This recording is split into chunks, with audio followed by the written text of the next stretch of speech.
Guadalcanal, November 1942. The jungle breathed with moisture and rot. Sergeant Frank Harlow crouched behind a fallen mahogany trunk, rifle pressed against his chest. His platoon, 23 men from the 1st Marine Division, had been moving inland for 6 hours. The canopy above was so dense that noon looked like dusk. Water dripped from leaves the size of dinner plates. Insects hummed in frequencies that made men's teeth ache. They were hunting supply routes. Japanese forces controlled the interior ridgelines, and American intelligence needed to know how they moved ammunition and food through terrain that swallowed entire battalions without a trace. Harlow scanned the undergrowth. Ferns grew chest-high. Vines twisted between trees like rigging on a ghost ship. Visibility extended maybe 15 yards before the green wall became impenetrable. Behind him, Private Eddie Calhoun wiped sweat from his eyes with a sleeve already black with grime. The kid was 19, from Nebraska. He'd been in country for 3 weeks and still flinched at the sound of birds taking flight. "Sarge," Calhoun whispered, "we sure this is the right heading?" Harlow didn't answer. He was listening.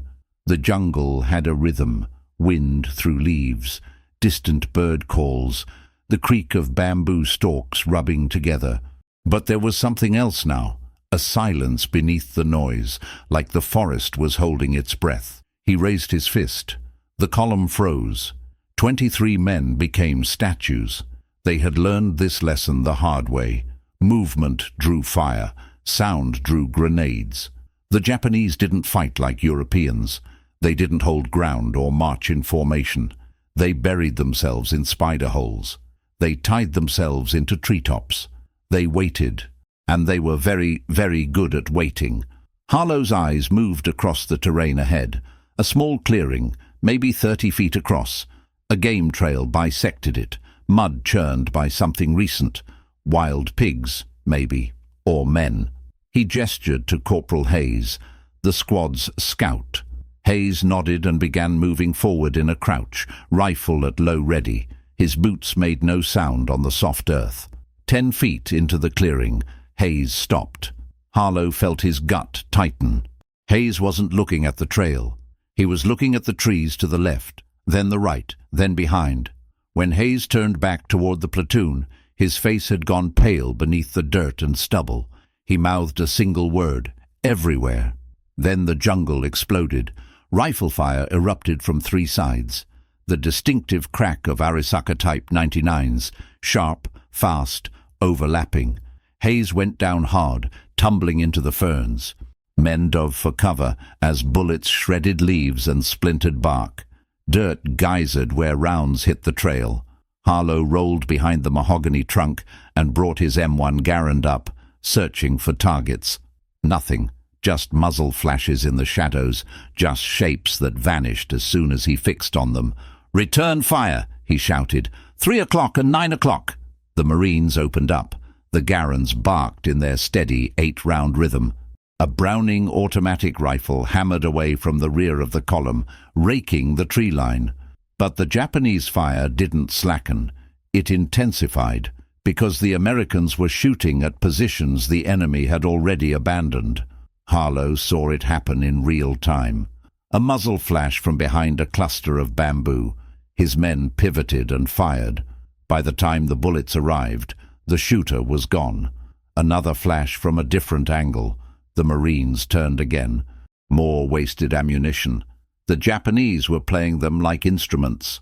"Cease fire!" Harlow roared. "Cease fire!" The shooting stopped. The jungle swallowed the echoes.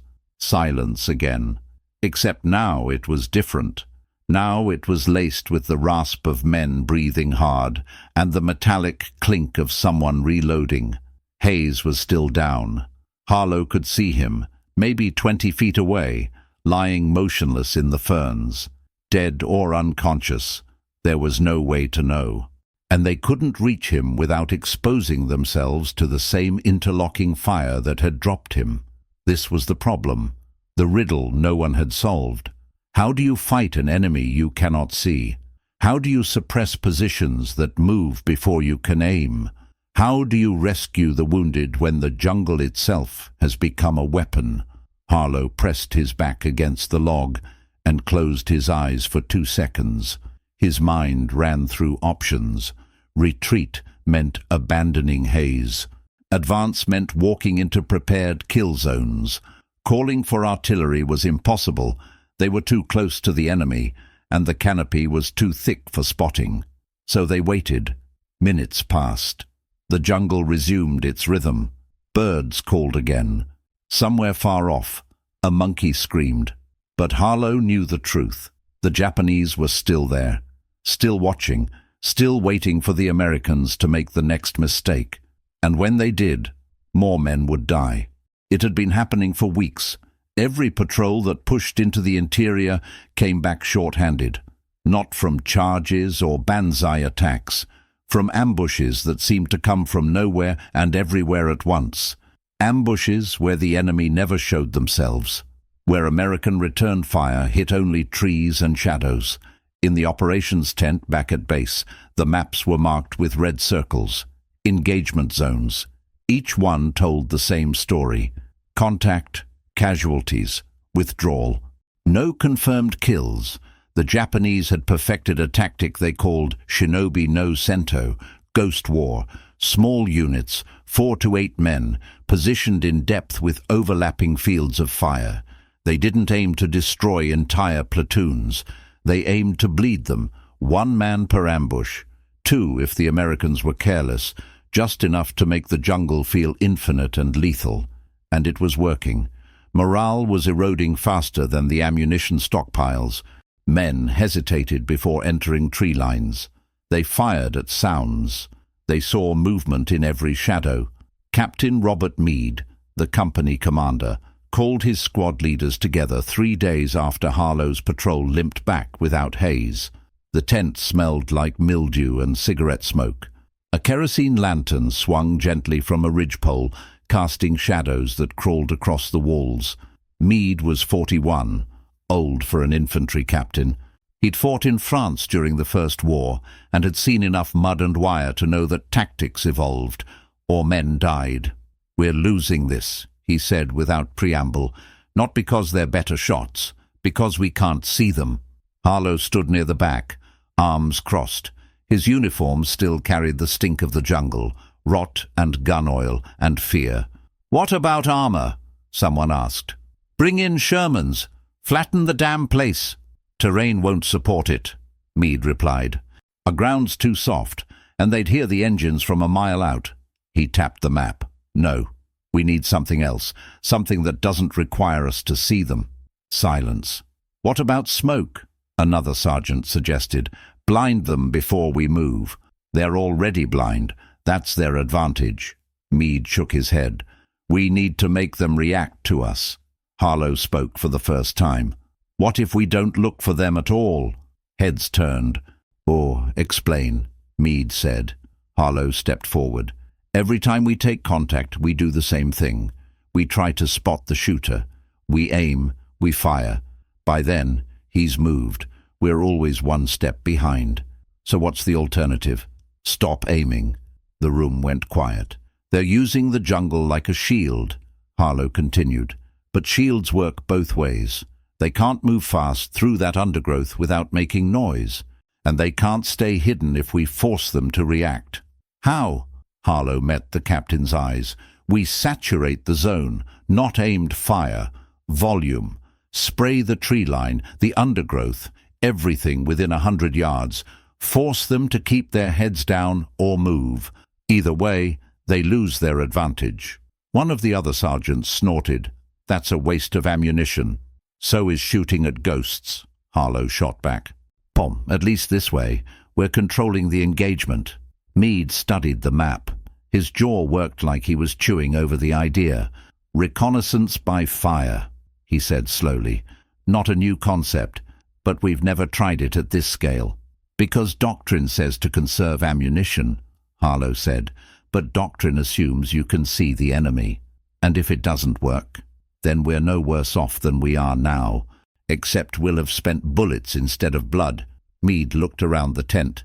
"Anyone else have a better idea?" No one spoke. "All right," the captain said. "We test it. Next patrol, your squad, Harlow. But you do it smart. Controlled bursts. Overlapping sectors. I don't want you burning through ammo in 10 seconds and getting overrun while you reload." "Understood, sir. And Harlow, if this works, I'm putting it in the after-action report. If it doesn't, you're explaining to regiment why we went through a week's worth of ammo in one firefight." "Yes, sir." The meeting ended. Men filed out into the humid night. Harlow stood alone for a moment, staring at the map. The red circles seemed to pulse in the lamplight. He wasn't sure if his idea was brilliant or insane, but he knew one thing for certain. They couldn't keep fighting the way they had been, not without losing more men like Hayes. Men who died because they'd tried to aim at an enemy that refused to be seen. Tomorrow, they would try something different. Tomorrow, they would fire at nothing, and hope that nothing fired back. The patrol assembled before dawn. 18 men, 3 fire teams, twice the normal load of ammunition. Harlow briefed them in the darkness, voices low, cigarettes cupped to hide the glow. "When we make contact, you're not going to aim," he said. "Why, you're going to point your weapon at the tree line and empty your magazine. Bar gunners, you sweep left to right in 5-second bursts. Riflemen, pick a sector and saturate it. Grenadiers, drop rounds into any dead space you can't reach with direct fire." Private Calhoun raised a hand.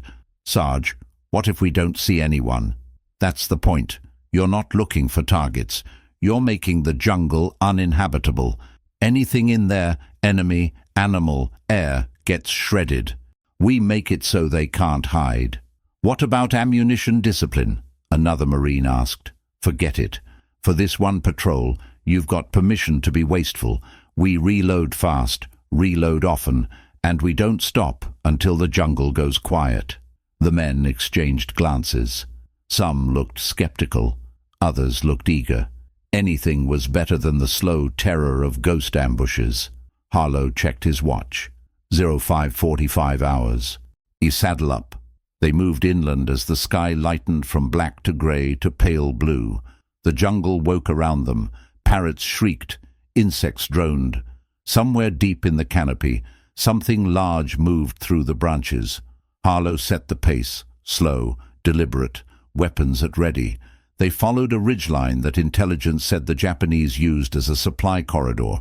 If the intel was good, they'd make contact within 2 clicks. If the intel was bad, they'd walk 18 men into an empty forest and waste a day. At 07:20 hours, they reached a narrow draw. Steep slopes on both sides, thick vegetation, a streambed at the bottom, choked with ferns and fallen logs. Perfect ambush terrain. Harlow halted the column with a raised fist. He scanned the slopes, shadows within shadows, green on green.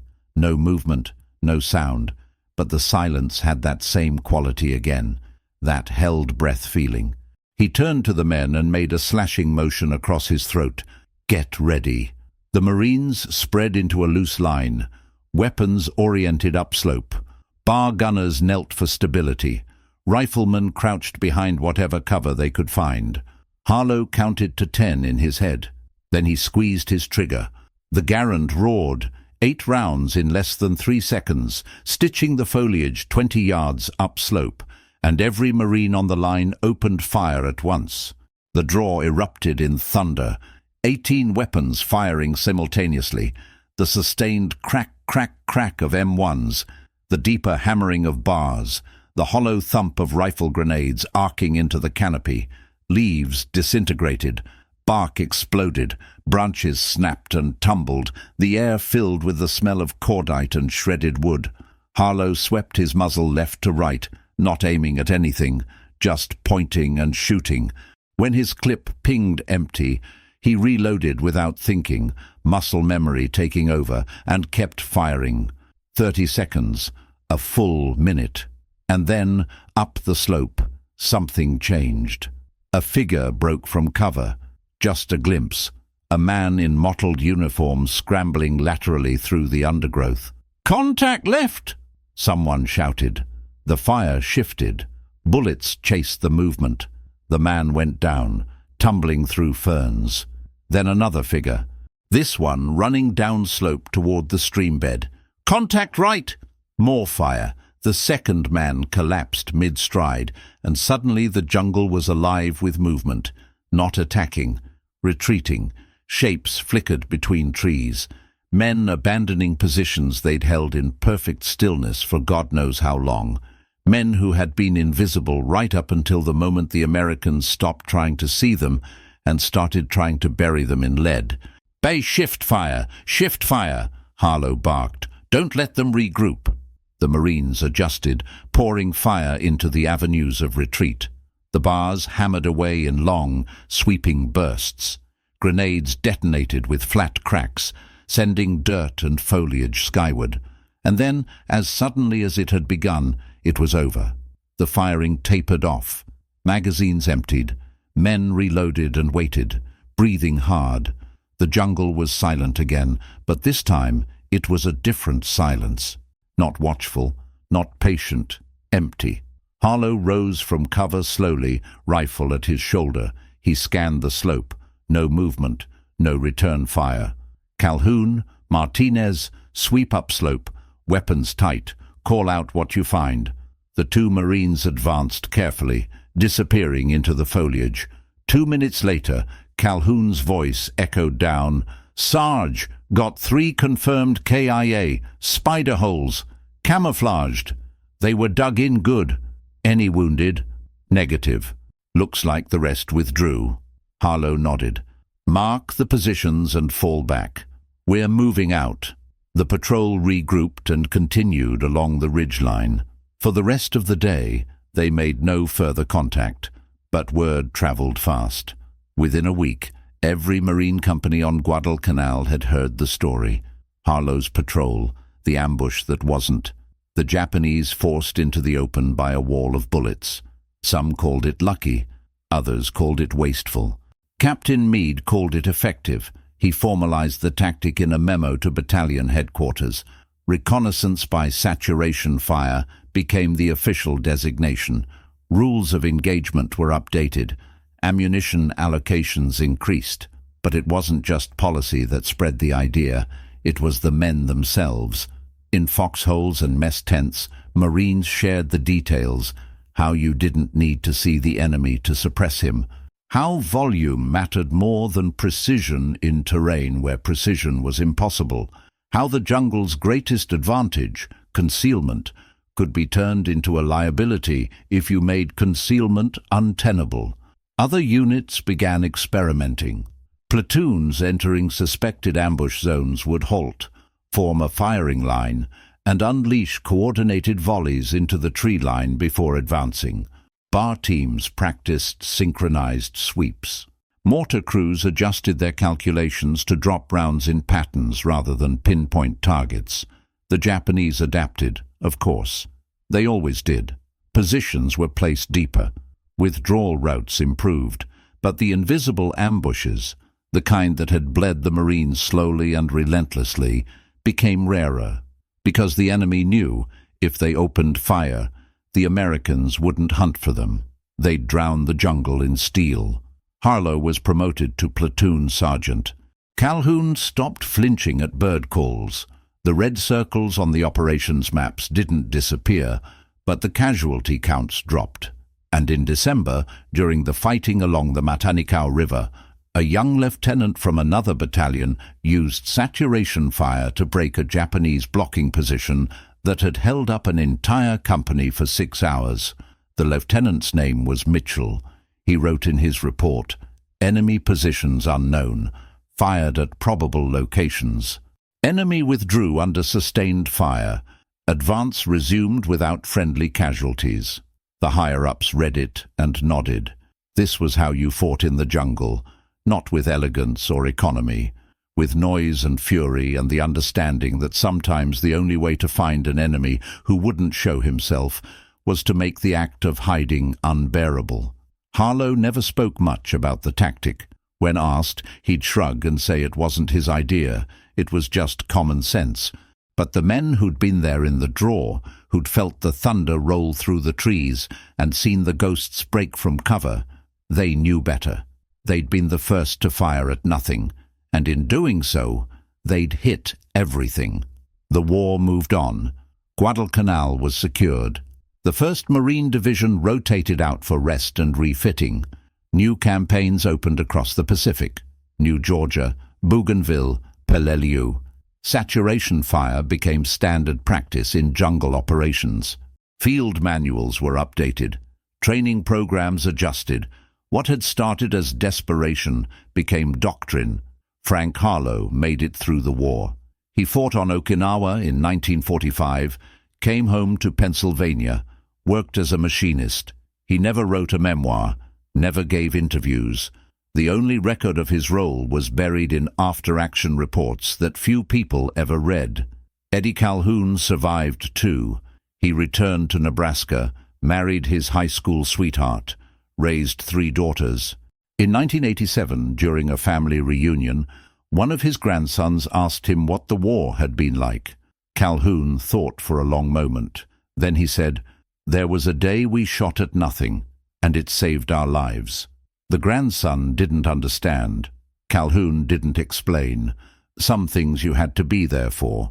In 2003, a military historian researching Guadalcanal tactics came across Captain Meade's memo in the National Archives.